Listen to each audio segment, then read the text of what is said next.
சமீபத்தில இருந்த நியூஸ் பார்த்தா, தமிழ்நாடு குடுக்குற ஒவ்வொரு ரூ. 100 பாய்க்கும் ரூ. 26 தான் நமக்கு திரும்ப வருது அப்படின்னு ரொம்ப நாளா ஒரு நரேட்டிவ் ஓடிட்டே இருக்கு. நம்ம ஊர்ல எஸ்பெஷலி சோசியல் மீடியால இதுல ஒரு சின்ன பிரச்சனை. அது பாதி உண்மைதான். விஷயம் என்னன்னு எக்ஸ்பிளைன் பண்றேன். Welcome to Arima media.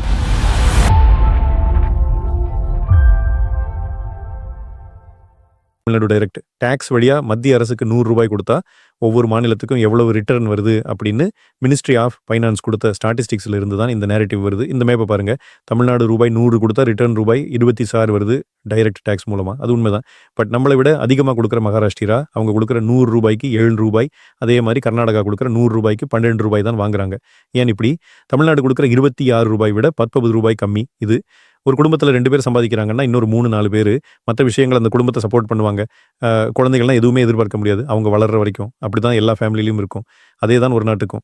நல்லா சம்பாதிக்கிற மாநிலங்கள் கொடுக்குற காசை வச்சு தான் சரியாக செயல்படாத மாநிலங்களை உயர்த்துறதுக்கு முயற்சி நடக்குது. அதனால தான் மத்திய பிரதேஷ், பீகார், ஒடிசா, மிசோரம் மாதிரி மாநிலங்களுக்கு அதிக பணம் வருது டைரக்ட் டாக்ஸஸில். இன்னொன்று, மத்திய அரசு ரேண்டமாக இப்படி ஃபண்ட்ஸ் அலோகேட் பண்ணுறது இல்லை. எல்லா மாநிலங்களோட ரெப்ரசன்டேஷன் இருக்கிற ஃபைனான்ஸ் கமிஷனோட பரிந்துரைப்படி தான் இது நடக்குது. இந்த அலோகேஷனில் நம்ம ஸ்டேட்டுக்கு இருக்கிற ஏதாவது பிரச்சனை இருந்தால் ஃபினான்ஸ் கமிஷன் மூலமாக இதை அட்ரஸ் பண்ணிக்க முடியும். இதில் எல்லா மாநிலங்களுக்கும் சென்ட்ரல் கவர்மெண்ட் ஃபண்ட்ஸ் அலோகேட் பண்ணுறாங்க, தமிழ்நாடு உட்பட. உதாரணத்துக்கு தமிழ்நாட்டுக்கு அமிர்த் ஸ்கீமில் 400 கோடி, 2024 மட்டும் ஆயுஷ்மான் பாரத் ஸ்கீமில் 680 கோடி. ஸோ நம்ம ஊரில் லோக்கல் ஸ்டேட் ரோட்ஸ் இம்ப்ரூவ் பண்ண 200+ கோடி கொடுத்துருக்காங்க. ஸோ தமிழ்நாட்டில் மட்டும் 7000 கிலோமீட்டருக்கு மேலே நேஷனல் ஹைவேஸ் ரோடு போட்டிருக்காங்க. 2025 இது வரைக்கும் மட்டும் இந்த ஜல்ஜீவன் மிஷன்லேயே 200 கோடிக்கு மேலே தமிழ்நாட்டுக்கு வந்திருக்கு.